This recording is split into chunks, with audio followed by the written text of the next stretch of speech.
afternoon to everyone who's joining us, and good afternoon to those from India, and good morning to those who are probably joining us from Europe. My name is Samrat.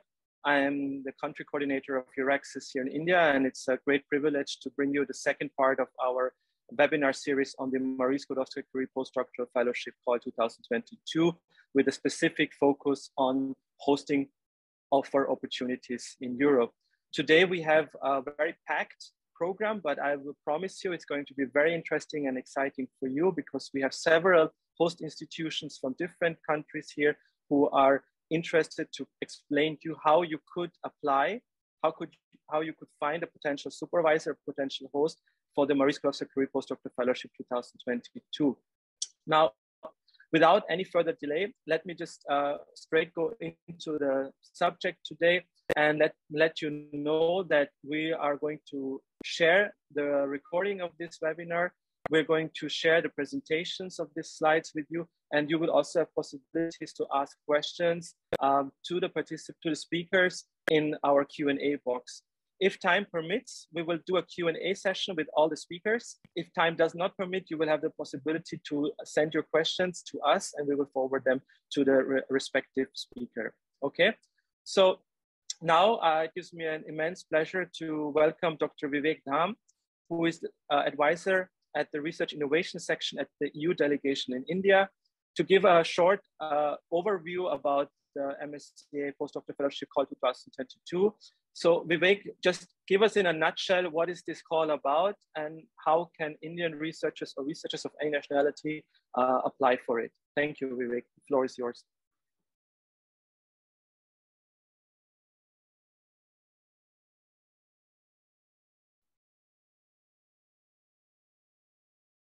Thank you, Samrat, for giving me this opportunity on behalf of European delegation, European Commission.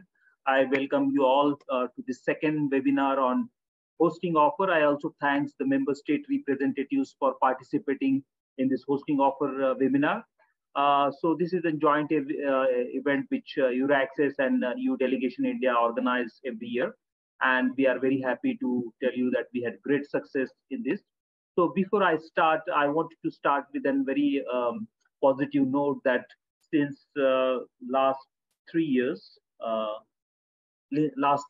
India ranked first among the non-European country, one of the most successful beneficiaries of Marie Sklodowska-Curie postdoctoral fellowship program. So on an average in last 3 years, 80 to 85 postdoctoral research candidates had managed to crack the postdoctoral fellowship, and that underlines the excellence, the value the Indian researchers bring to this program. So this is very popular among the Indian researchers, not only the postdoc, but there is also more than 1,400 PhD grants were given to Indian researchers. Plus we have a staff exchange program. So you see that this is one of the highly appreciated, highly participated, and highly valued program in the Indian scientific community. It is very competitive. We can see the overall success rate is 14 to 18%, but still the Indian young researchers are managing fantastically well. So that is something which you can also repeat for 2022 call, and we are quite confident that India will again show its success and the confidence in 2022 call. So last year, the cutoff was 91%. That is the percentage of the score obtained by this. So it is highly competitive and highly marked evaluation system as well. So where the Indians are researchers are going in last 2-3 years, the data shows the UK, Germany, France, and Italy. So few of the member states are already present over here. So let us go to the program before I go into the Marie Curie in details. Basically, the Marie Sklodowska-Curie action, that is in short we can say MSCA, is a part of the Horizon Europe's Research and Innovation Framework Program for 21-27. This is one of the biggest publicly funded research and innovation program of European Commission, where 95.5 billion euros will be spent on research and innovation aspects. And in that, the Marie Curie is a integral part of this integral program, and funding dedicated to Marie Curie is 6.6 billion. So overall structure of this particular European program is, it is divided in 3 pillars. Pillar 1, excellence of science. Pillar 2, global approach and challenges, and innovation innovation in Europe. So why I'm giving you this presentation and idea, because you have to understand the rationale, the philosophy of the Commission's investment in research and innovation, why they are doing so much of efforts and why they are investing so heavily. So I encourage all of you, before you even go to the Marie Curie segment, you read the Horizon Europe policy document. That kind of a wording, that kind of intention and the philosophy should reflect into your application form. And that is why it is very important to understand the program in totality. And within the program, there is a pillar 1, which is called science excellence. Marie Curie is one of the component. So again, the Marie Curie action is divided in 4 sub-schemes, but we will only focus on postdoctoral fellowship today. We also provide, as I said, doctoral fellowship, co-funding, and then staff exchange. But focus today is postdoctoral fellowship. So before I give more elaborate, you need to understand what exactly the program means and what it is about the postdoctoral fellowship. This is not a regular postdoctoral fellowship program. This is something more than regular. We want to have an individual researchers who can support, the Commission want to support an excellence in research and all the research fields, where he can take his research to a higher level, to a market level. So actually, we are not only looking at the research, but we are also looking at entrepreneurial aspects to be developed during this particular process. So new skills, new competence, and future challenges which the new researchers, new generation can solve. So this is a very different philosophy. This is a very different approach compared to the regular PhD, the postdoctoral fellowship program. So you need to understand the objective of this particular program. And I again urge you to please read the Marie Curie Action policy document, which I will give you the link in my last slide. So again, I will say the excellence is the criteria, main criteria of selection. We also see that international, intersectoral, and interdisciplinary mobility is highly encouraged and funded under this particular program. We also try to make the exposure of the candidate in non-academic sector. That is why I said not only researchers, but entrepreneurial skills we want to take forward by this particular new researchers from which are formed under the Marie Curie. Sorry. So the areas which Marie Curie covers is, you name any scientific area, it is covered. But for an evaluation basis, there are 8 scientific panels: chemistry, social science, humanities, economics, information science, engineering, environmental science, and geosciences, life sciences, mathematics, and physics.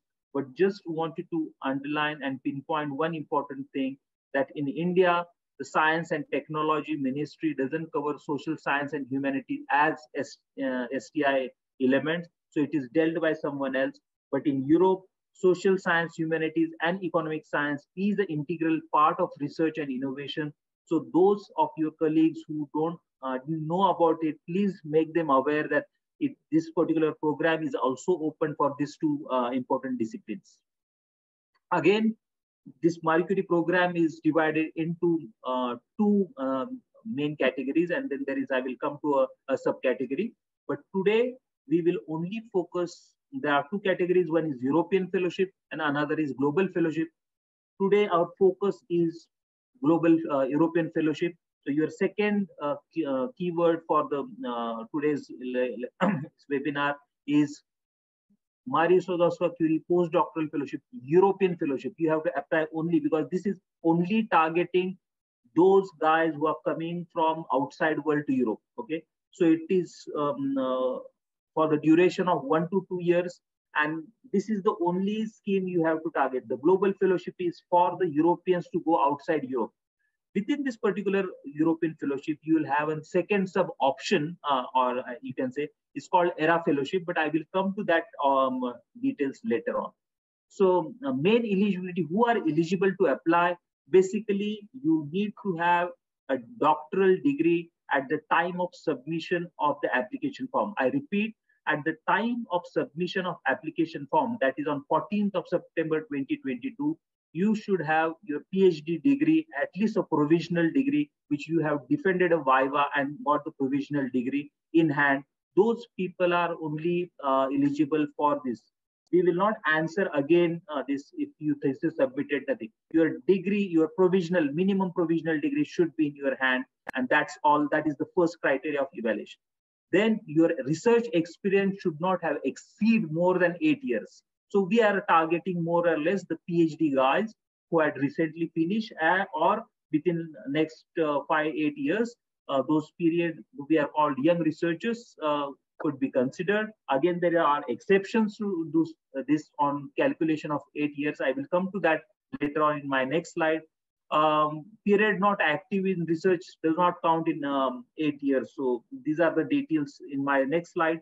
But there is one more important criteria that you need to understand, that is mobility rule, that you must have not resided more than 12 months in the host country in last 3 years. For example, if you have done a PhD in France in last 3 years, you cannot do a postdoc in France again. And so you have to change the country. That is what the internationalization aspects of this particular program is meant. So you need to change the country if you have stayed more than 12 months in that particular host country, if you somebody is going to host you for a postdoc. Again, you will have one application and one host only. You cannot have multiple application with a different host. So you will only submit one application with one host. That is the minimum requirement and eligibility criteria. So as I said, the 8-year research experience is calculated and there are different exceptions. I will share my slides. There are also links given at the below of this particular slide. Maternity leave, paternity leave, long-term sickness, all these have exceptions if you are not engaged in active research. So, but you need an documental proof for some to justify certain areas, certain exceptions. So make sure you calculate your research experience correctly, those who are more than 8 years of this thing, research experience. So there is new eligibility if you have already submitted or attempted 2021 postdoctoral call, then it is this particular slide is applicable to those people. If you have scored less than 70%, you are not eligible to reapply in 2022 calls. Repeat, you last call you had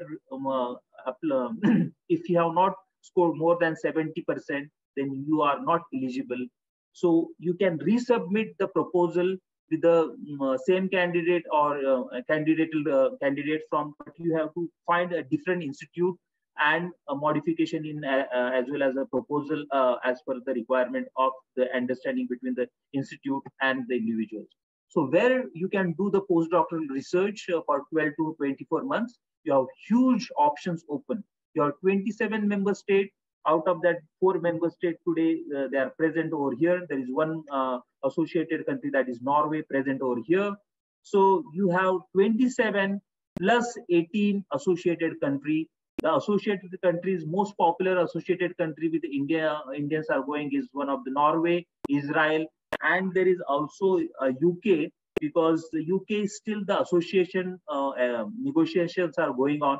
At this moment, Commission considered them as an associated members. Hopefully, if the negotiations happen positively, they will be part. If not, then they will be excluded from the Horizon 2020 program. So you will have to talk to your PI if you are looking for a PI from the UK to make sure you are safely secured the funding. Otherwise, this negotiation goes wrong, negative, then you are in trouble.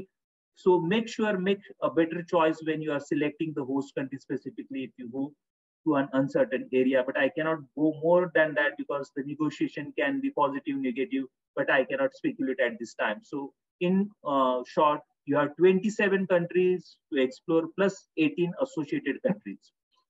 So again, there is a sub option in European Fellowship is called ERA Fellowship. The ERA Fellowship is basically a subcategory of give an additional option to the candidates who are applying in those countries which are listed on the right side of the screen. So those are the countries which are called as widening countries. If your host institutes belong to this particular countries list, then you have a chance to click, because you don't have to submit the additional proposal. Within the proposal, you will have an additional option whether you want to attempt an ERA fellowship, because sometimes the Marie Curie regular funds goes very high, then the cutoff is high.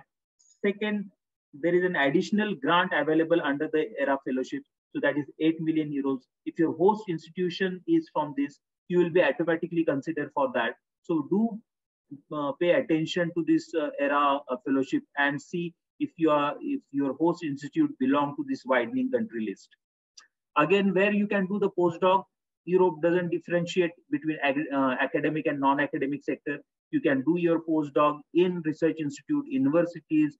You can do it in non-academic sectors. It could be industry, it could be NGOs, it could be the people who are able to conduct and deliver the research, or anybody who has that capacity can host you as a host institute.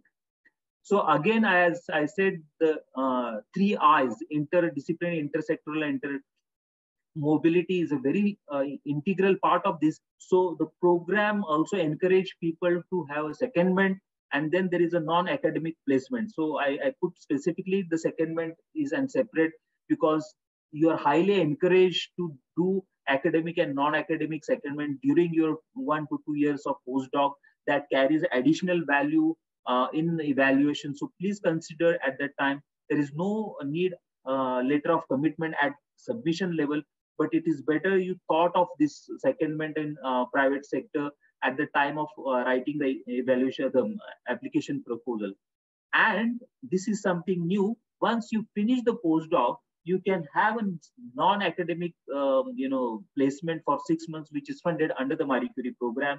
So all these details are again given into the guidelines. I will share with you all these details. So Marie Curie fellowship, I will skip this slide because I already mentioned, but there is a very important aspect you need to address in gender and open science when you are preparing a proposal. So you have to make sure your European host also get involved in this, because it has to be a joint proposal, jointly developed, and most likely this proposal is submitted by the host supervisor nominating you as a candidate.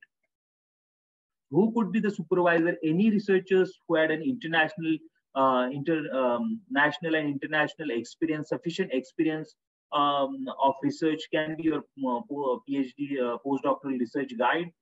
There is a specific guidelines given by the European Commission, which also defines there is also in the evaluation criteria under the excellence. It does matter how strong the supervisor is, what kind of publications you and the supervisors will have, whether it reciprocates with each other's portfolio. So all this needs to be taken in consideration. So again, this is going a little bit of details, but what it is more important to find the host institute, and we are bringing 4 member state associated countries today with us, which gives you a ready-made offers who are ready to give and different options for you to do a postdoc in their respective institutes and organizations.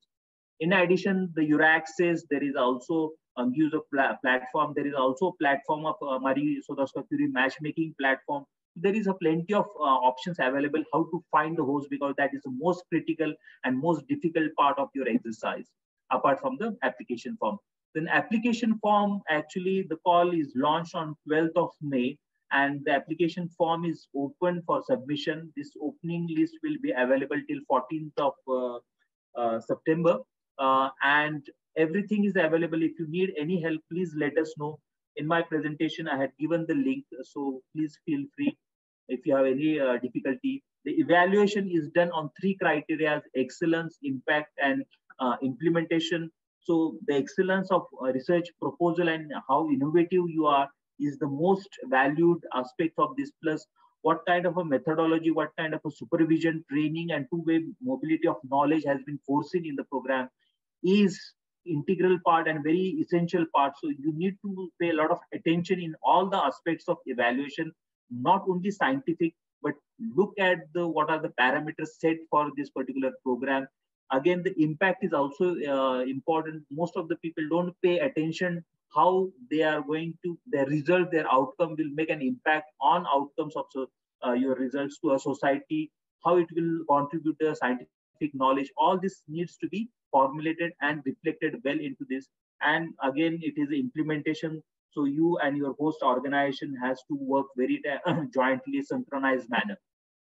Evaluation, again, I will say why they put this 70% of cutoff of last year, because we receive huge number of applications. Last year, we received around 9 to 10,000 applications under the Marie Sodasco-Curie application call. And the success rate was 14%. You can see you will be competing across the best postdoctoral research of your age and your field. And that makes this particular program so prestigious. So this evaluation is done remotely by the experts. Around 4,500 experts were recruited in 3 different panels, and time to grant from the submission to the result, the implementation is 8 months of time. So again, excellence of seal, those who will, in case you don't manage the 90-91 cutoff, but still there are provision that certain member state also take the national funding. So there is a specific list of countries who are also accepting seal of excellence, and the link is given in my presentation. Please look at it. So again, I mentioned the call is open 12th of May, 14th of September is the last date. At 17 hours Brussels time, the link will close. These are the tentative timeline. October, December will be the evaluation. If you all goes well, you will be able to start your postdoctoral fellowship between something April, May, June, July, September. Normally, the September is the ideal area because academic area session starts in September. So this is why this program is more special. Is not only the excellence, but also is pays handsomely. One of the most decently paid postdoctoral research program, 5,080 euros a living allowance plus mobility allowance plus family allowance. On an average, you are receiving something 7,000 plus euros for your per month for the research formation or training. Institution also, your host institution also get 1,000 for training and networking contribution, and management 650. So this is very handsomely paid. Now you have a challenge because you have to find the host supervisor. Now make sure when you are proposing, not only on focus on research, but how do you make your unique, sellable and competitive compared to others? What kind of training you will be receiving, and what kind of synergy knowledge exchange you will have between host and you. So all this needs to be reflected into your proposal. Again, it has to be fit into the 10-page limit. Okay, that is given quite nicely in the guidelines. And to do all these, if we are today 23rd, you'll have 83 days. That is something 1,992 hours in your hand to submit the research proposal. I think I will stop it here. I will not go into the details of things, but what I say, it start early. Please look at the applications, pose a lot of questions to alumni network, the lab, host, institution. Unless and until you are vocal, you don't pay, read the document in details, it will be very difficult to formulate everything in a short time. So pay attention to that. We will able to help you in certain aspects. Read also the policy documents. So these are my few hint points, and all these are the links which will be available. I think I will stop it here. I will give the floor to Samrat. And if you have any questions, please write to us in the Q&A part, and we will try to answer them as much as possible. Thank you, Samrat. Over to you. Thank you so much, Vivek. Again, very concise, very comprehensive, and very clear overview about the call. And also thank you for all the links and also the clear advices you're giving to the researchers. And Dr. Vivek will be with us, and we will in the background try to answer questions which you have the chance to ask us, and also of course our speakers. So now we go to the first country, to the beautiful country of France. And here it gives me a great pleasure to welcome our two speakers. We have Eugenia Shadlova.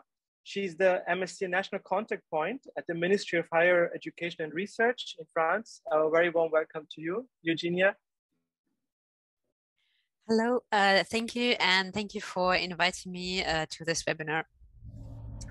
And then, of course, how can we do a webinar with France, on France, about France, without Dr. Srini Kaveri, Director of the CNRS office here in India. Bonjour, Srini, and thanks for joining. Bonjour, Samrat. Bonjour, and namaste to everybody. Okay, floor is yours, guys. Okay, thank you. Eugenia, you would like me to start with a couple of introductory words? Yes, please. And then, so maybe we can share the screen so that we display the first slide. Good. The first slide would be that you're controlling this side. Okay, thank you very much, Samrat, and thanks EURAXESS for allowing us to display our the options that we have for postdoctoral fellowships from France. And as Samrat said, France is absolutely an attractive country and beautiful country, and you will see that in science we are not behind at all. And thank you very much once again for joining us. Please do not hesitate to call us, to talk to us, to send us all your requests and questions. We will start off with some general remarks from Eugenia, and then we will go one after the other, one by one. Eugenia, over to you, please. Yes, thank you, Srini, for this introduction. And up. Yes, it's working. So I will start with 7 good reasons to choose France for your research project. So first of all, France has excellent research. It takes the 2nd world place for the number of Fields medals and the 4th world place for Nobel Prizes. It is the 3rd nation in Shanghai ranking for 2021, and it takes the 4th place for the impact of its scientific publications. It is also a country of innovation, the 2nd place in EU for the number of patents. It's attracting researchers from all over the world, and for example, 42% of foreigners among its PhD students. France is the 3rd country in EU for young researchers. France also has a global network, as many French research and innovation institutions have branches all over the world and are present in more than 250 destinations in the world, and more than 63% of French publications are made in collaboration with foreign researchers. It is also in the heart of the large international research projects, such as Arianespace or particle physics with CERN or ITER project on nuclear fusion. France has dynamic research and innovation ecosystem, and for example, 2/3 of French research is operated by the non-academic sector, which is very important for Marie Skłodowska-Curie projects. And more than 600,000 people work for research and innovation in enterprises.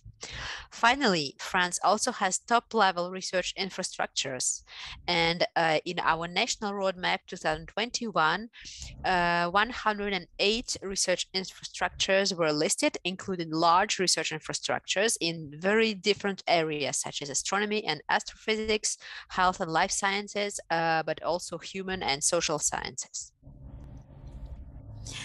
Here you have some key numbers to figure out the organization of French research. So we have 75 public universities, 150 Grande École, 26 public research organizations that Srini will present you a bit later, 2 private research foundations, Institut Pasteur and Institut Curie, 295,000 researchers, among which 28% are women, 106 million students, and 71,000 PhD students, and 2% of the GDP of France is dedicated to research.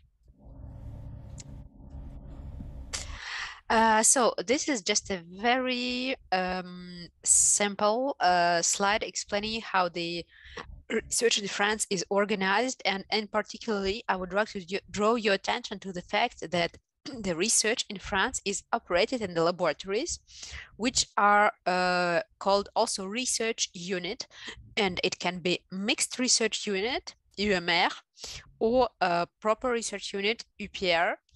And these units are not autonomous legal entities. So when you will submit your project, please note that your team will be in the lab, but the beneficiary, the organization which will submit the project and which will be the beneficiary of the grant will not be the lab, but either the university or the research center or the Grande École, which is the supervising institution of the lab. So these labs can have several supervising institutions. In this case, they will be called mixed research unit because they have several supervising institutions, and these supervising institutions can be either national research centers or universities or Grande École, or in some cases even come from non-academic sector and be large enterprises or hospitals or museums. So just ask your laboratory team who will be actually the supervising institution which will be the beneficiary of the grant for your research unit. And so now I will leave the place to Srini, who will present you some of French large national research centers. Srini, the floor is yours. Thank you very much. Next slide, please. So what we'll do over the next 2-3 minutes is to walk you through very quickly some of the most celebrated research organizations. If you are looking for anything to do with ocean technology, ocean sciences, then EURAXESS. Don't worry about the expansion, keep the keyword. We are sharing the slide with you. EURAXESS is the keyword if you are looking for anything to do with ocean sciences. Next slide, please. So when you talk of ocean sciences, you have several areas that come under that: environment, energy, or biotechnology, food industry, all related to ocean sciences. And this EURAXESS covers research, innovation, and we provide the expertise. So if you have any project that is of interest in, if you have done PhD in oceanography or anything to do with the ocean and you would like to continue, EURAXESS is the keyword. Next slide, please. If you have had training and if you would like to continue on digital technology or digital science or informatics, you have the keyword that you want to remember is INRIA, INRIA, which has Institut National de Recherche in Informatique Automatique. That's not the, don't worry about the expansion in French. All about the digital science technology. They have research units all over the country and they are ready to offer postdoctoral openings for you. Next slide, please. One or two words about health sciences. INSERM is equivalent of ICMR in India, and INSERM has been highly successful in attracting the European grants like Horizon 2020 and FP7. That's a previous version of the Horizon 2020. And if you have to do anything, if you are interested in health sciences or related areas, INSERM is the keyword. And as you will see, Eugenia will later on explain to you. She will do the hand holding. She will do a demonstration, actual live demonstration of how to look for a laboratory in any of these organizations. Next slide, please. If you are interested in nuclear sciences or atomic energy, and you have one of the most illustrious research organization, which is called CEA, Centre Énergie Atomique, and here you have once again quite a few laboratories that are open for you, and these laboratories are also successful in getting European grants, as you can see at the bottom, ERC grants, and they also work with, as Eugenia told you earlier, with major research agencies and organizations like CNRS, the universities, INSEM, and others. So if you are looking for anything to do with let's say atomic energy or nuclear sciences, and here in even renewable energy, this is the keyword CEA. Next one, please. Now I'll walk you through very quickly what is INRA-A. INRA-A is the equivalent of ICAR in India. Next slide, please. ICAR, as you know, covers agricultural sciences, just like that. INRA-A covers all agricultural sciences and technologies related to agriculture, food, and equally important is the environment. It's a huge research organization with units all over, and you know, coming from France, food technology, wine industry, you know how important it is. So we have 18 research centers, 14 divisions, over 12,000 full-time staff, and over 260 research units. Now, next slide, please. I'll walk you through one of the most illustrious and prestigious research organization called CNRS, which is the research organization that I represent personally. And CNRS stands for National Center for Scientific Research. Next slide, please. In CNRS, we cover practically every branch of science, and these are distributed in 10 different scientific departments. In French, we call them institute, but don't worry about the word institute. Institute does not mean one institute. It is the scientific division. We cover mathematics, information technology, engineering, chemistry, physics, all the way up to biological sciences, and as Vivek Dham earlier stressed, humanities and social sciences. If you have done PhD in humanities and social sciences, or if you are interested in a postdoc in humanities and social sciences, this is the place to be. Next slide, please. So some obnoxious numbers for you. As I said, CNRS is a very prestigious research organization, and we do research in about 1,100 research laboratories that are spread all over the country. And we are not only basic research scientists, but we work very closely with the industries. We have joint laboratories with many companies, and we are first in patent ranking in the country. And as we stressed earlier, in France, we attach a lot of importance for internationalization, and over 60% of about 55,000 papers that we publish per year are in international collaboration. And as Eugenia said, over 40% of these papers have, the scientists are from outside. The PhD students are from outside France. So France is a very welcoming country for international students. And just one or two other numbers, we have 12 Fields medals and 22 Nobel laureates. And now one other important aspect, last slide please, is we will walk you through how to connect through the existing laboratories and collaborations. But the first and foremost is I think over the PhD program, you already know where you want to go, or you have a rough idea, because during the PhD you have cited some works, you have seen some researchers in Europe. And now what Eugenia will tell you is really she will do the hand holding and walk you through a live demonstration using two options that we propose to you, how to find a host institution. Eugenia? Yes, Srini, thank you for this overview. So now I would like to explain you shortly how to find actually a host institution in France. And of course, the best way would be to go through your existing professional networks and collaborations. Then if you don't have any French researchers in your existing collaborations, you could also check the publications in your area and just try to imagine who would be your dream specialist you would like to work with, and try to contact this person. Finally, there exist many tools that Vivek just talked to you about, and I would like now to share my screen and just to show you how to search through the hosting offers on EURAXESS jobs portal. So just a moment.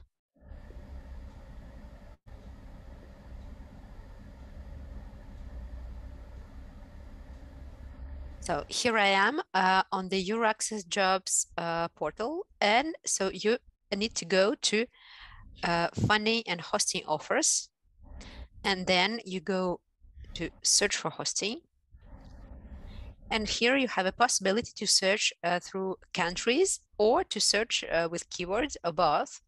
So if we go to countries, I will go to France. and go to search. So there are 118 offers from France.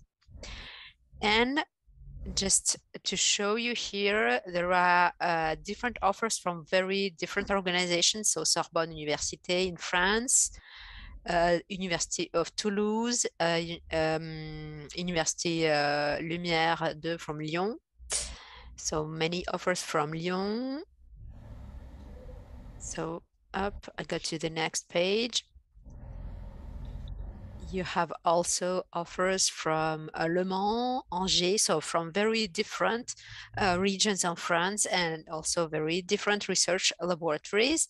And just let's check one of those offers. Here you go to read more and you will find the information concerning the organization name, concerning, so here is University of Angers. You have a brief description of the organization of the laboratory, and then some main lines to the project research area, as actually you know that the project should be the project of the researcher, so not the project of the supervisor. But here they describe the focus areas where they would like to have projects in, and you have the keywords. Here, nanomedicines, peptides, small entities, nanoparticles. And finally, you also have the contact of the supervisor and the contact of the EU grants office, which is also very important. And they even explain you how to contact them. And just we'll go back to the list of hosting offers. You can also search, there are many offers. You have also possibility to search with the keywords. So for example, cancer, and you can see that there are 14 results, 14 offers in France for cancer, in Montpellier, also in Angers, in the Sorbonne Université in Paris. So there is quite a large choice. So I go back to my slides now.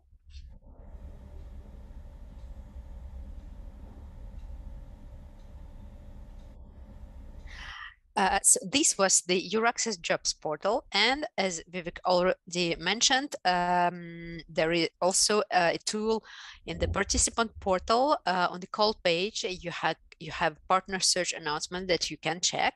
And finally, if you are interested by a fellowship in a private company, you have also the partner search platform of Enterprises Europe network that you can check, and you have a link here. Sorry, I have some problem with changing my slides.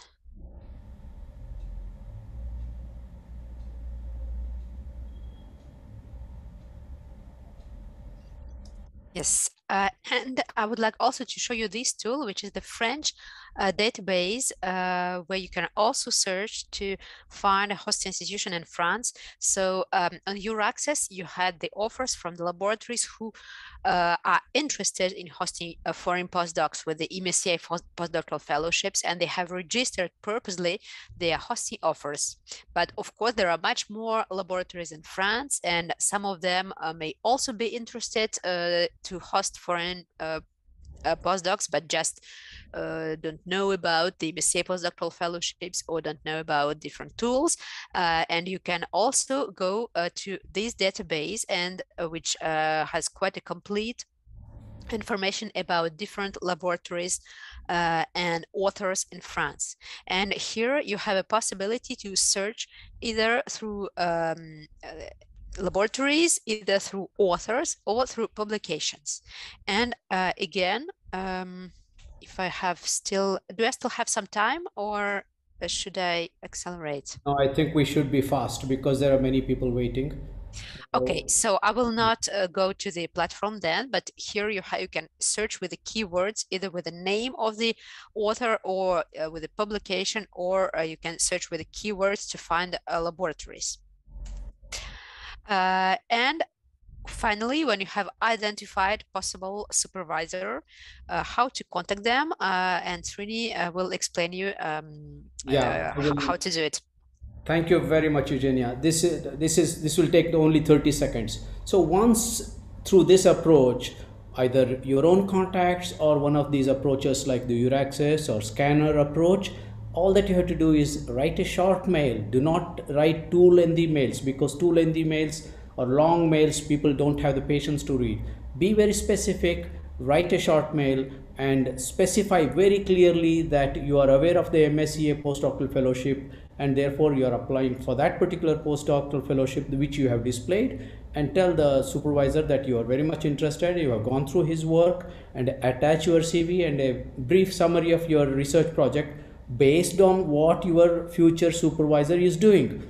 And there should be a complementarity of your expertise, your knowledge, and what your future project should be, and make it as simple as possible. And then obviously if the supervisor is interested in you, they will call you, okay? And make sure that you have a current CV, include all your activities, and you specify that you are applying for this postdoctoral fellowship.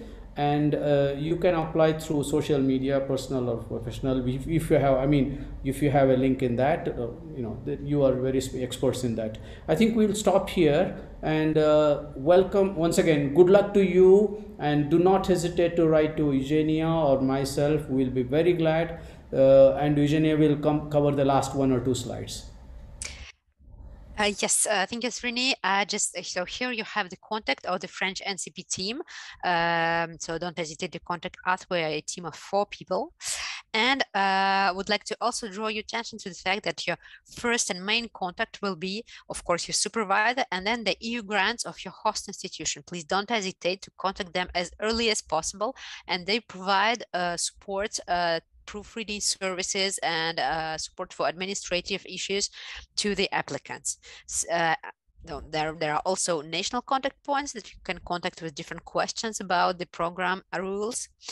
And finally, if you have questions about practical aspects of life in France, such as visa, accommodation, health insurance, you can contact one of many centers, EURAXESS France, and you have a link here to find them. I will stop now. Thank you very much for your attention, and I will be happy to answer to the questions. Thank you so much to Eugenia and Srini. What a great service you're providing here. What great information and and guidance. And as Srini said, it's really like walking you by the hand to find your host institution. So dear attendees, please go back later into the slides, look into them again, and see where you can find your potential host institution. Thank you to both of you. And we go from a beautiful country to another beautiful country. We go now to Hungary. And it's a great pleasure to welcome Dr. Gergely Barna-Földi, who is a senior research fellow at the Wigner Research Center for Physics in Hungary. So very warm welcome to you, Dr. Barna-Földi, and the floor is yours.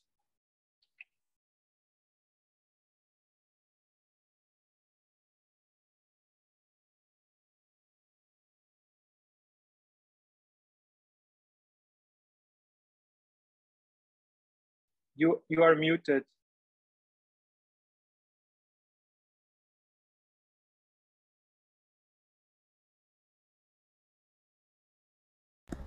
We cannot hear you.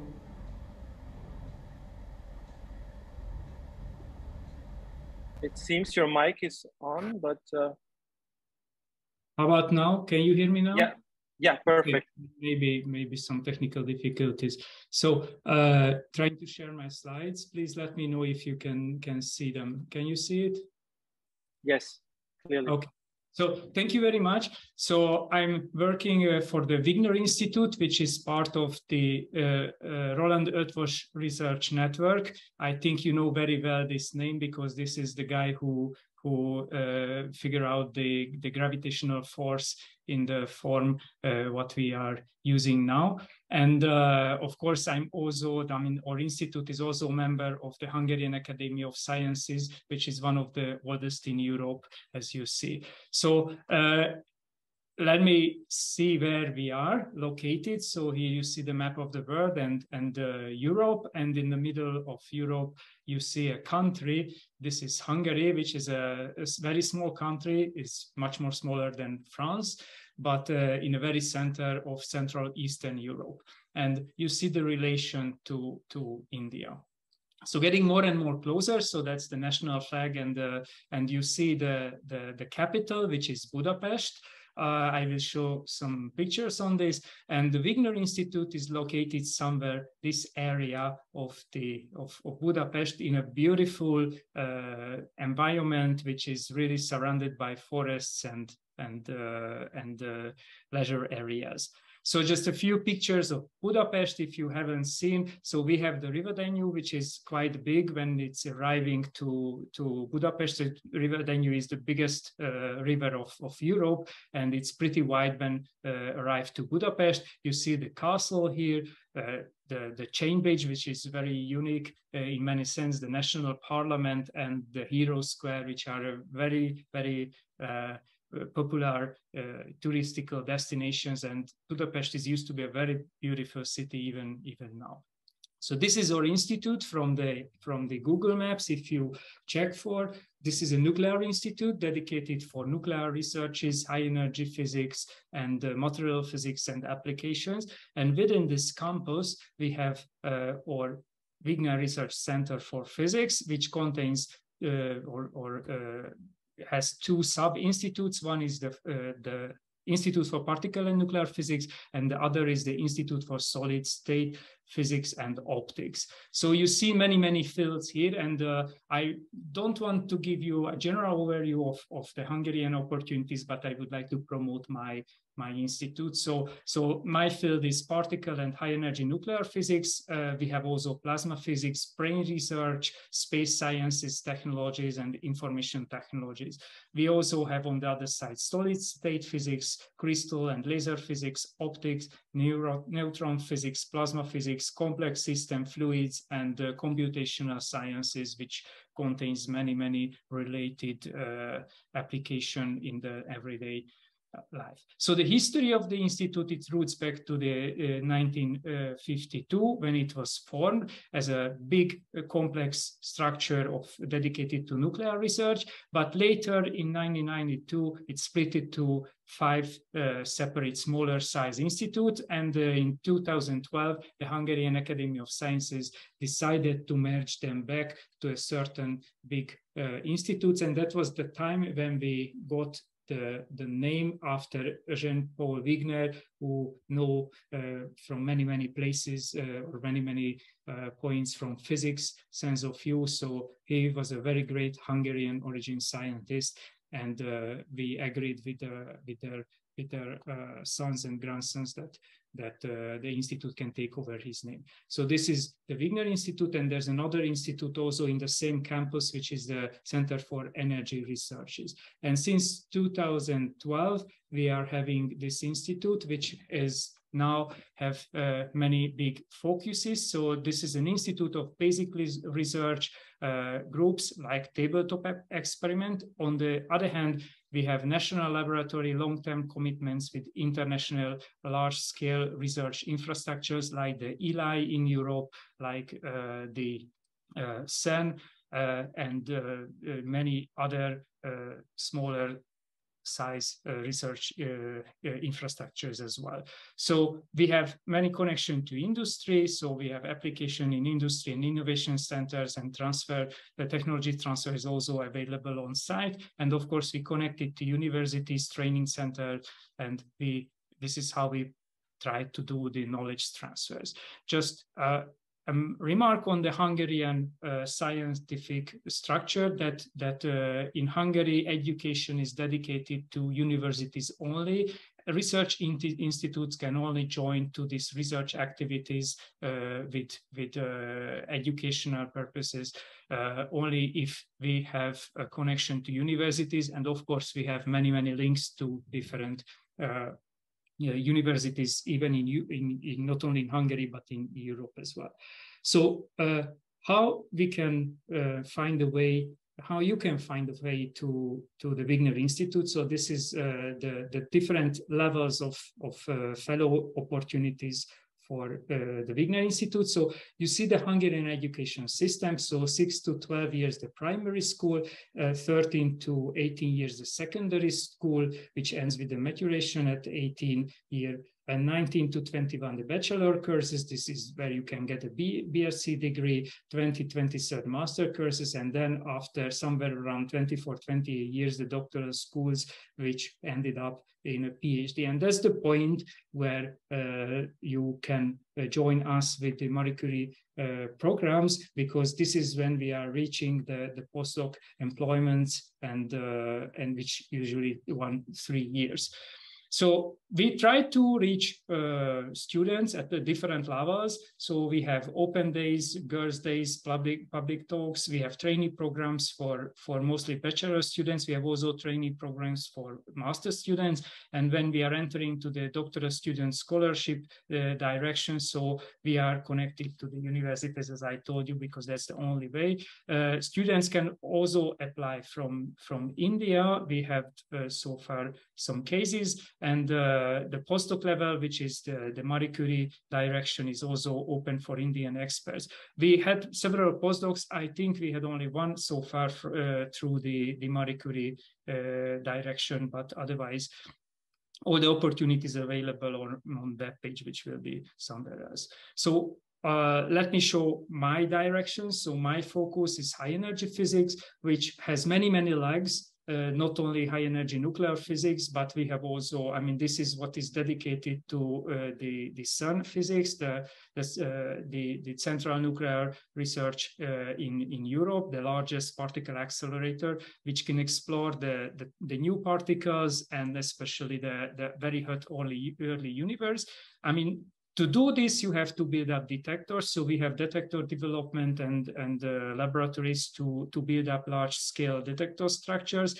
We are also involved in a lower energy direction, which is somewhere here in this very nice phase diagram plot, which dedicated to the structure of the matter, which is consists us. And the very cold version of this, the compact stars, where we can do also theory. And to do all of this, you have to have a very large scale high performance computing and parallel massive computing, for which we have a dedicated computing site, one of the biggest in Europe on site. So these are all the direction which relates to high energy physics. So many of you are very welcome to join us in different levels to this structure. So things are changing. So you see the map of the world, and this is just my personal international connections before COVID. And the very dark side and the nice side of this picture is what remained after. And if you see that COVID cutted us very well, we still have these connections, but not active, only to Norway, to Mexico, and India, as you see. And I'm very happy that we could able to keep up the connection with India during the last 2 years, and even make it stronger. So the CERN connections, which I would like to highlight. So CERN collaborations are more than 30 years old, and Hungary is a full member of the CERN. So I am associated with the ALICE collaboration, which is a large ion collider experiment of the CERN Large Hadron Collider accelerators. For this, we have the National Research Development Organization as a grant supporters, which provides grants, but also European funds available to join these projects. So this is one point. We are also involved in the feasibility study of the future circular collider, which could be much more larger than the recent LHC. And this should be the EU for sure, but for the world's largest particle accelerator with its 80-kilometer circumference. And we are also involved in the quantum technology studies and some applied physics together with the Bergen PCT collaboration, which is moving the high energy nuclear things to hadron therapy against cancer. And here I would like to show some examples. So we have a couple of connection to Indian institutes. So one is NICER, Bhubaneswar, and the IIT Indore. These are the most active ones. Here you see the faces. On the right-hand side, actually, I would like to highlight the two youngest one. This is Nilkamal Malik and Aditya Nath Mishra, who spend a lot of time here, and they also plan to visit us frequently. And the guy in the middle, Suraj Pashad, he is the one who are planning to come to us for the summer for short periods, but building up a very good connection. We have more than 10 publications during the COVID era, which I'm very proud of this, and these guys are working very hardly with us in this very high level and very hard field. We have also connection to VCC, but this is the very active one, which I can show you. And just to see that we could manage to make the MOU between the NICER and IIT and between the Wigner, what we did because of the COVID via the Indico, but soon after, even Professor Raghunath Saho could visit us and see how our institute looks like, and we started a very active collaboration. So, I mean, this is the point I think I can stop. So here you can see our contacts. So this basically the best thing if you send an email to our secretaries, which is Titkárság in Hungary, and they can forward either to me or to my colleagues in various other fields of the Wigner Research Center for Physics in Hungary. So thank you very much. Thank you so much for Dr. Gergely for showing us not only your beautiful and excellent institute, but also giving us a glimpse of the beauty of Budapest, which is one of the most beautiful cities in Europe. And from the heart of Europe, from the beautiful city of Budapest, we go to, I would say, another very beautiful city, the city of Venice in the south of Europe, in Italy.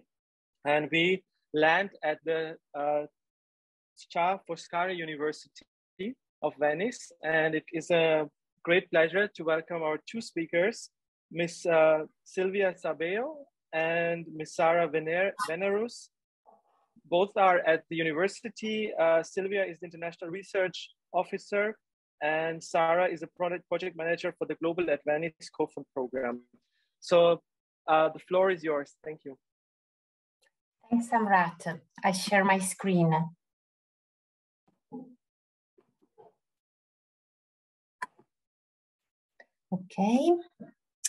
Okay, so thanks a lot. My presentation is about the possibility of applying for a postdoctoral fellowship with Ca' Foscari University of Venice. As you maybe know, Ca' Foscari is located in Venice, in the northeastern side of Italy, and it is a modern international university within a delicate environment. We have four main campuses. The campus of science is located in the mainland. The campus of economics and management, the campus of foreign languages, and the campus of humanities are instead located in the historical center of the city. So the fields we basically cover are chemistry, nanotechnologies and advanced materials, sustainability, environment and marine science, cultural heritage and production, economics and management, information and communication technologies, statistics and mathematics, history and anthropology, languages and literatures, philosophy and religious studies. Basically, we cover all the fields of science, basic research and applied research. Apart, we don't have the departments of engineering, architecture, or medicine, but we still carry out some research in applied science, also in these fields. About postdoctoral fellowships. Ca' Foscari University has 140 Marie Skłodowska-Curie postdoctoral fellowships so far. Within the 2021 call, we got 20 postdoctoral fellowships. We have been the first institution in Italy for the 8th year so far, and we are currently at the top 5 in Europe, which is a very encouraging result for a medium-sized university like us.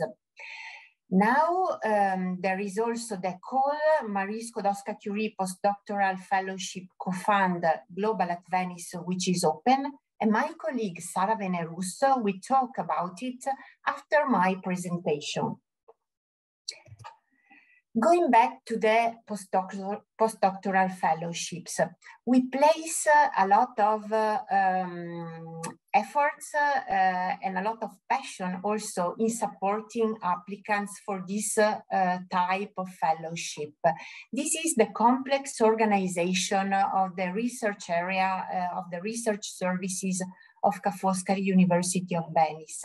But the take-home message is that we have an individual funding unit dedicated to support researchers from all over the world applying for Marie Skłodowska-Curie postdoctoral fellowships or ERC grants, so individual funding opportunities from the European Commission. So we are very specialized in it.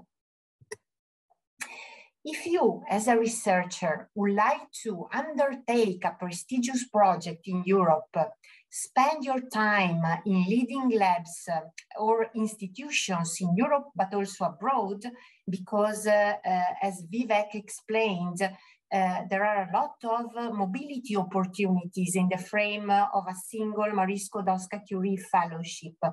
And if you want to benefit from excellent working conditions, for sure, the Marie Skłodowska-Curie Postdoctoral Fellowship is the fellowship for you, because it's for promising researchers who would like to improve their careers through mobility, training, and research.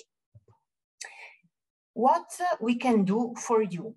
As I told you, we place a lot of importance in supporting our applicants. So we do that through specific info days, individual meetings in presence and online, and practical guides. For instance, for the 2022 call, we created a guidance notes on how to create your proposal in the funding and tenders portal, because sometimes also starting your submission can be a bit difficult without a technical support. We have also a guide on how to fill in the administrative forms effectively, and specific annotated templates on how to fill in the project proposal itself. Also, we have recorded info sessions both on rules for participation, but also on the evaluation process, which is of paramount importance for your application. For sure, we will provide you with customized project design support. So we will set online meetings. You will have several reviews from us and also one from our national contact points. After the fellowship is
So I'm not sure if it's my internet or did now Sylvia fall out? Sylvia did fall out.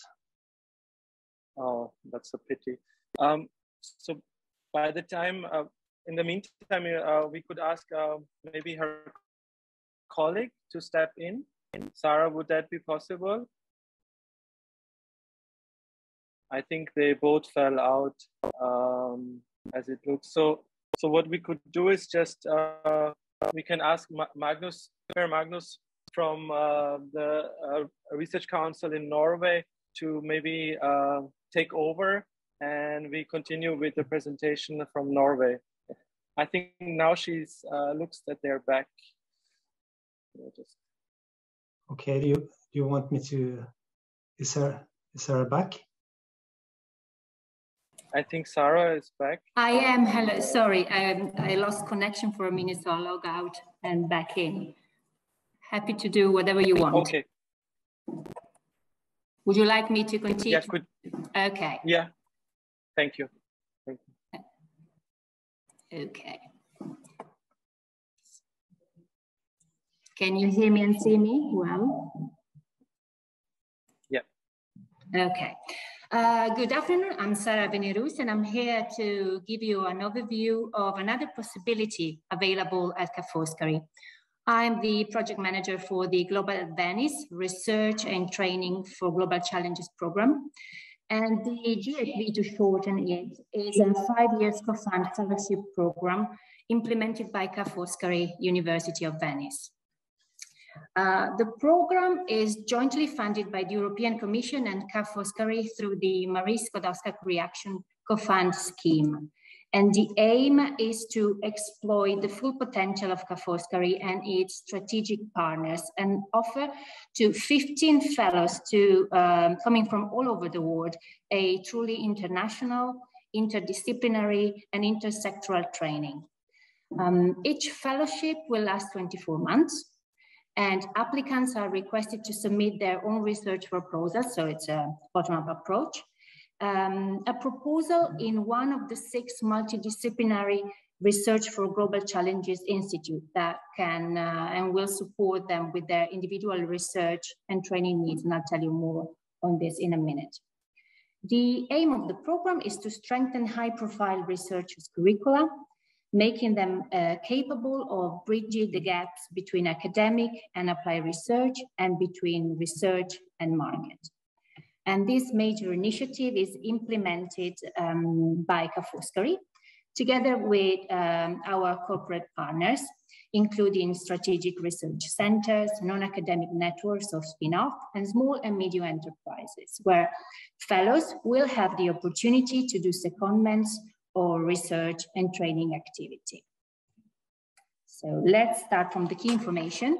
So this is the second of 2 calls and is the last one. So if you're interested, you have to act now. The deadline to apply is the 5th of August, 2022, and there are still 7 fellowships available. Applicants of any nationality can apply, but they must all meet the following 3 criteria on the date of the deadline. So maximum of 8 years from gaining your PhD, and this is slightly different from the Marie Curie postdoc, as in this case, you look at the calendar year, which means that to meet these criteria, you must have obtained your PhD between the 5th of August 2014 and the 5th of August 2022. You also have to have at least one major publication without your PhD supervisor. And the third and last criteria is the mobility rule, which is the same as the Marie Curie Act. And this call is intended for project to start in or around June 2023. As I was saying, one of the program's key features is the possibility of interdisciplinary research option within 6 cross-departmental and multidisciplinary Research for Global Challenges Institute. But what are they? Research institutes are interdisciplinary teams and research community open to professors and researchers working at Ca' Foscari. And Global at Venice Fellows in addition to carry out their individual project, will have the opportunity to be part of one of or more of these teams for 24 months. These are the 6 institutes, and you can read more on this on our website. And talking about the website, we've got a dedicated website. You just have to type GED Fellowship and you'll be taken to this page. And from here, you can have a comprehensive idea of how the selection process works. And more importantly for this phase, you can find all information you need to be able to apply. And the page called Useful Info is key for you, and is where you'll find all the practical information and the link to the online portal to submit your application. And let me underline the importance of applying via this link. It's the only valid way to submit an application. Application sent by email cannot be considered. Here is the link. And supervisor and partners. Applicants must contact a potential supervisor who has to agree on the project they plan to submit. And as far as the co-fund is concerned, supervisor can neither be involved in the validation of the proposal nor in the selection process. However, they can provide applicants with additional information on ongoing and upcoming research project at Ca' Foscari, both in and outside there and the applicant's research field. That might be of interest and strengthen the interdisciplinary aspect of the proposal. And the role of the supervisor is to ensure that the training through research takes place. Okay. You can find a list of supervisors who fill in an expression of interest and the list of partners we have teamed up with. We've published this list on the supervisor. This is just a screenshot, but you can find loads. The important thing is that your supervisor must be internal to Ca' Foscari. And please note that you can use the same list of expression of interest even if you want to apply for a Marie Curie postdoc. My colleague Sylvia talked about. And if you cannot find a potential supervisor in this list, you're welcome to contact professors that are not on that page and ask for their willingness and their availability to act as your supervisor. And one quick word on secondments and training activities. We give fellows the opportunity to do secondments and research and training activities during the 24 months they will spend at Ca' Foscari. And we have a list of corporate partners on the website here. You can see them on the right-hand side. If an applicant foresees secondments or short visit for the project, this should be included in the application stage, at the application stage, and should be agreed in principle with the relevant partner. We expect candidates to discuss this with proposed supervisor, contact the relevant partners or institution before the deadline, and check whether there is mutual interest and benefit in the proposed secondments or short visit. And secondments or short visit cannot be longer than 8 months in total, as we expect fellows to spend the majority of their fellowship at Ca' Foscari. And once you get here, well, as I was saying, there are still 7 positions available. And as my colleague Sylvia was saying, there's an excellent employment and working condition. There's an onboarding procedure, welcome office, housing office. So just to complete, I appreciate I've given you a lot of information in just a few minutes, but if you only take away couple of things from my presentation. Remember, well, make sure that you remember the link where you can find all the information. I wanted to also tell you that there will be a webinar next Wednesday, and you can learn more about this project and hear from professors from Ca' Foscari. And the very last thing, and I'm at the very end now, that you'll never be alone from the application, from the starting of your application to when you come to Venice and later on. So we are here to support you. So we hope to receive application from you. Thanks. Thank you so much, Sarah, for walking us through the program at Ca' Foscari. And in the meantime, also Sylvia has joined us back. Yeah, Sylvia, sorry for this. Can I add 2 slides more, which are relevant both for the postdoctoral fellowship and the co-fund program? And sorry for the connection problem. I will be very quick. Happen. Yeah, please, that would be great because we have still one more speaker to come and a bit late in the timing, but please go ahead. Yeah, I will be quick.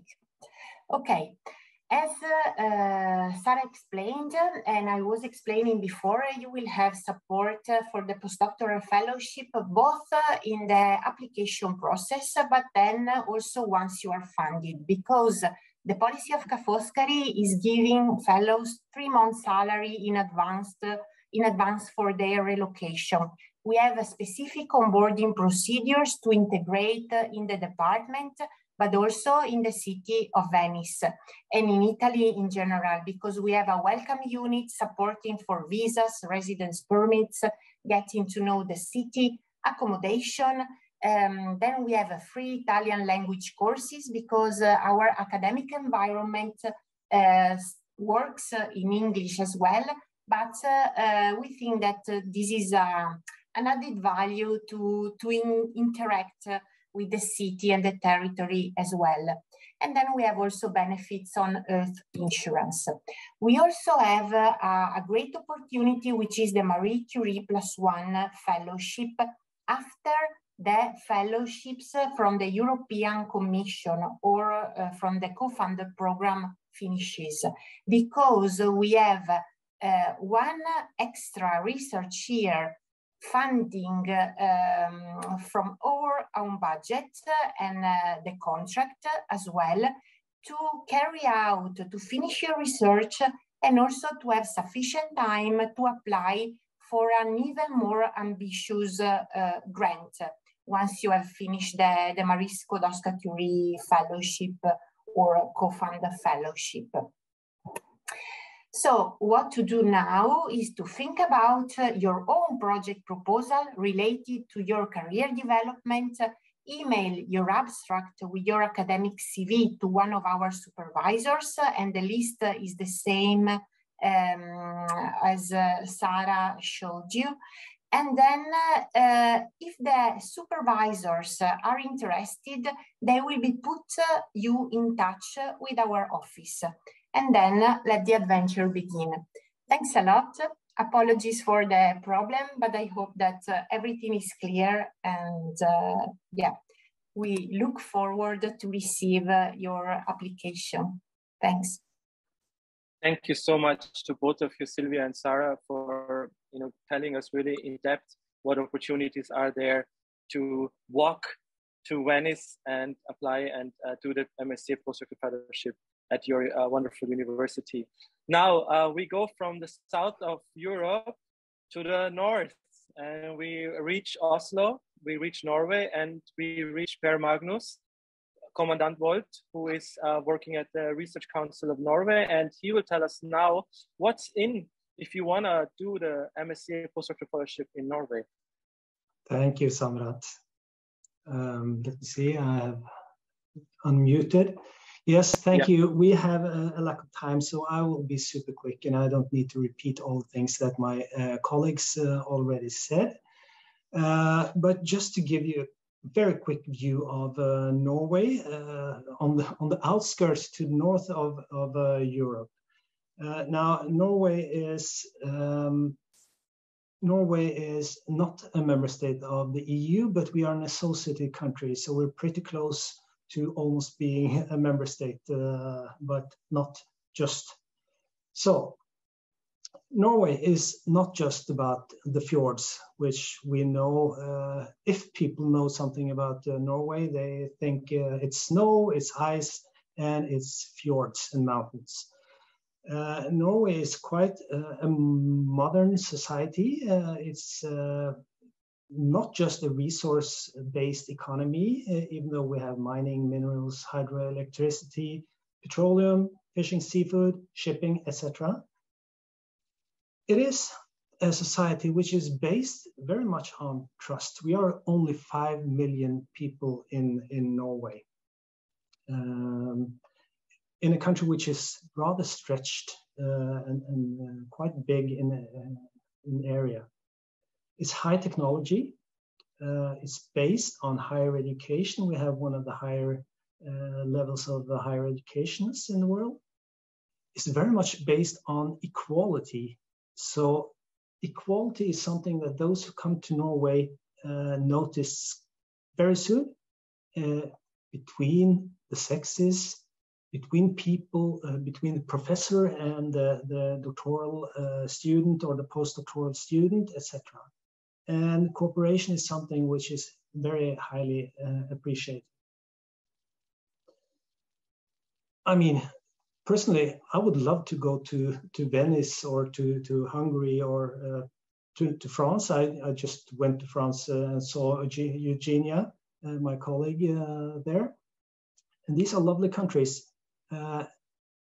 We know that one of the biggest drivers for you to choose Norway as a country as a host country is, of course, the research field that you are in. And we have some areas where we actually are very good.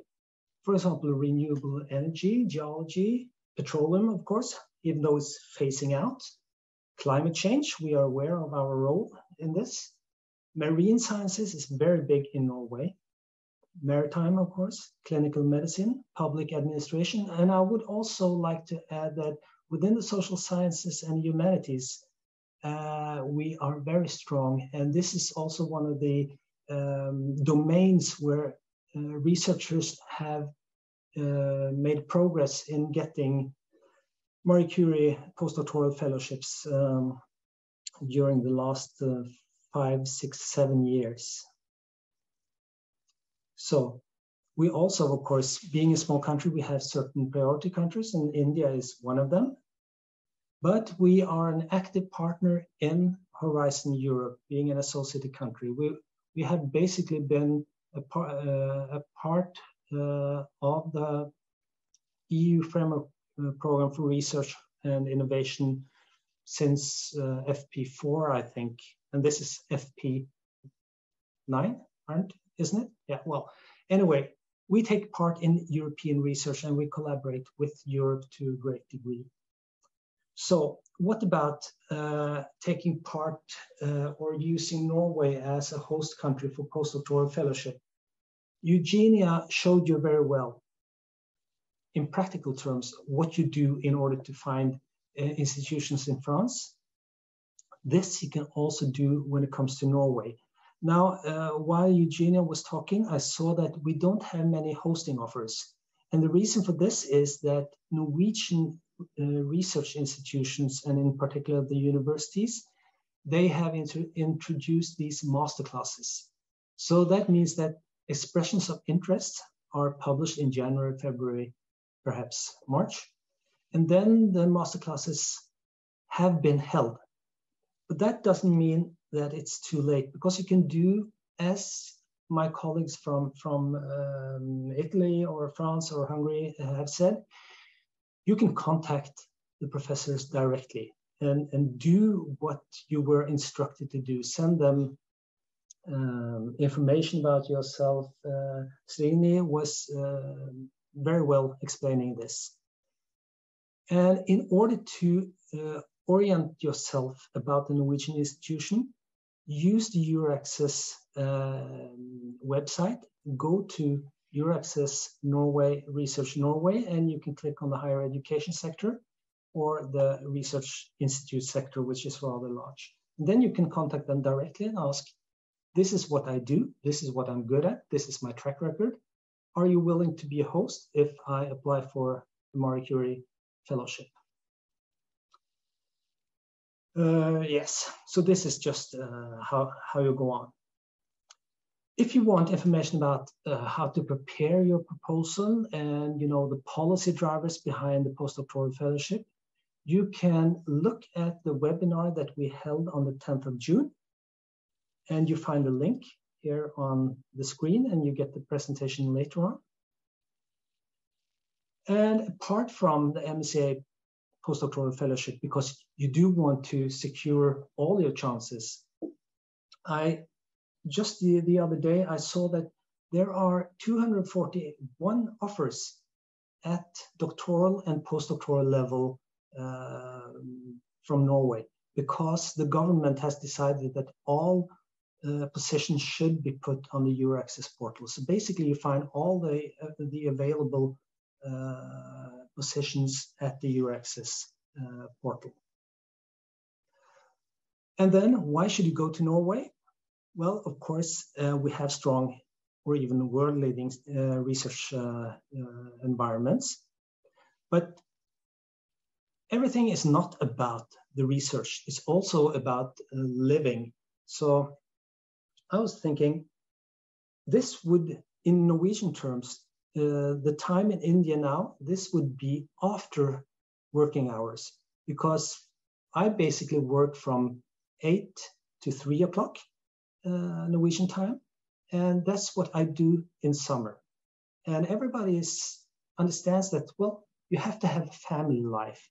You have to go to the beach, to out in nature, to the city and have a coffee or a drink or tea. So you have a lot of opportunities. We have great nature, we have quite vibrant cities, and we are highly technological skilled. And just to end it off, this is just one example of Indians that actually found the way all over from the Indian continent over to Norway. Krishna Agarwal, she went to the Arctic University of Tromsø as a Marie Curie individual fellow, which it was used to call in the Horizon 2020 in the former framework program. And she immediately, as part of her training, also applied for a grant from the European Research Council, which I am also national contact point for. And she got it. And she's now an associate professor up in the north in Tromsø. And I like to show you this because it's kind of funny, because this was the inauguration of the Marie Curie Fellowship Association chapter in Norway. And these two guys, Deepak and Pavan, Deepak was a Marie Curie fellow. Pavan worked at one of the universities, and they actually lived on the same block in Bangalore, but they never met until they came to Norway. So you could come to Norway and perhaps meet someone from your hometown. So if you want more information about Norway, you can email me, or you can follow me on LinkedIn or on Twitter. And of course, I'm glad to take any questions you may have. Thank you. Thank you so much, Per Magnus, for showing us the extreme depth of Norwegian research environment, and what is in there for Indian researchers, and like that you can be quite you have quite a balanced life when you come to Norway. You can do excellent research, but you can also have an excellent life after work as well. So with that, I would like to say thank you to Per Magnus, but also thank you to all our speakers. If I look at the watch, it is already crossed 4:30 here. We have, a bit exceeded the time. I'm very sorry for that, but I think it was totally worth it. And I would like to ask all our participants, if you have any questions, to our speakers, you can either contact them directly. We will share their presentations with you, or you can also contact us, and we will be very happy to forward them to you. Now, before we end it, I would like to just take one sentence from this webinar. I think it was Sarah who said it, you never walk alone in this process. And that's also a famous anthem of a football club in England, of Liverpool, which says you never walk alone. So I think that could something which the MSCA could take over and borrow. Like if you apply for the MSCA Postdoctoral Fellowship, you never walk alone in this process. But Hi, good morning, good evening to all the colleagues. I will be very brief. I am head of the department at the EU delegation to India for education and research. So it's a pleasure, and I would like first to have a thank you for the panelists from the European member states who gave offers for possible Indians to come to Europe. I would like to say thank you to the Indian scholars who could come to Europe. It's not the first time that the EU is organizing with Vivek and Samrat such a promotion campaign, but it's something that the EU embassies here in India are also helping me with. Also, I have to give you a few ideas. Marie Curie, over the last 7 years, has sent about 2,000 Indians for an exchange to Europe. We also have a very important program, but it's not for you anymore. It's when you were younger. It was about Erasmus. 6,000 Indians went for master to Europe on Erasmus. So it's just to tell you that the number of Indians going to Europe is increasing, and it's very important. But I want to give you all, because if you are the chance to be selected and go to the institute that we are presented today, you should later think about the possible cooperation that it will help. You could go on a joint research project afterwards, even if you stay in Europe, or if you are back in a research laboratory, in business, in a university in India. So if you have a chance to come to Europe, think about the EU research program as an opportunity after your PhD, your postdoc, to continue working with Europe. I was very impressed by the presentation. I think that you get very good offers from the different institutes in Europe. The Marie Skłodowska-Curie Action is very generous in terms of financing. It's a good brand name. So if you have done a PhD or a postdoc on Marie Skłodowska-Curie, you have a very high profile on your curriculum. And also you will have a chance to live in Europe. What I would like to say is please stay in touch with Dr. Samrat and Dr. Vivek in my team, because whenever you will have a necessity for feedback, for support, we can help you. So we are not only sending you to a EU country, but we are also willing to keep contact with you. There is a Marie Skłodowska-Curie Action Alumni Association. I'm sure that Dr. Samrat mentioned it, and it's give and take. If you give some of your time, you will be able to take some of the value of such a network. So thank you very much, and I give back the floor to Dr. Arvin. Now I can see you. Before I could not see you. We appreciate really the support of your ministry. So Arvin, I pass you back the floor, and I'm really happy that all the possible postdocs we will have from India. We need Indian scientists in Europe. We also need Arvin to send European scientists to study in and do postdoc or PhD in India. So it's both ways.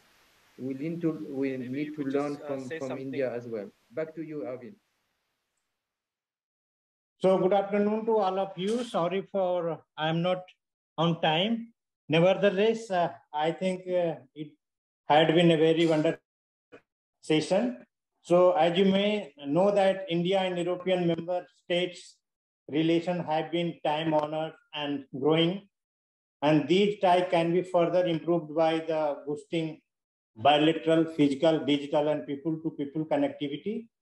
The exchange of young researcher and scholar is one of the main pillars of this connectivity, since science is still essentially driven by the person-to-person interaction, and internationally mobility is an important part of the Indian research system. So the Indian research gains skills and experience by working in other countries and take part in the international collaboration. And a large number of, you can say, Indian students are abroad, either in the form of doing PhD, master, or postdoc. So in a world in which research is carried out on a truly global basis, collaboration and mobility are a key part of the business of science. And internationally, mobility ensures a circulation of skill and ideas around the world. The brain circulation in the global research system and sees scientists follow the best science and best resources. Research and innovation cooperation feature strongly on the India-EU bilateral agenda because it makes sense to bring the world's best researchers together wherever possible, in order to tackle our common challenges. In this context, we may refer the India-EU Connectivity Partnership adopted on 8th of May in 2021, which encourages both India and the EU to increase the two-way mobility of the students, researchers, under the people building block of the connectivity strategy with India. As you know, that Ministry of Science and Technology also promoting global level of research through implementation of various competitive scheme program, such as core research grant, research fellowship, such as JC Bose, Swarna Jayanti, etc. And there are several special schemes for young scientists, for example, for startup research grant, national postdoctoral fellowship, etc., for making them independent and motivate them to remain in the country. However, we cannot stop if they got the opportunity outside, because India is a so big country. In a particular call, we generally see for postdoc, for example, more than 5,000 applicants, and we support that around 200 and 250.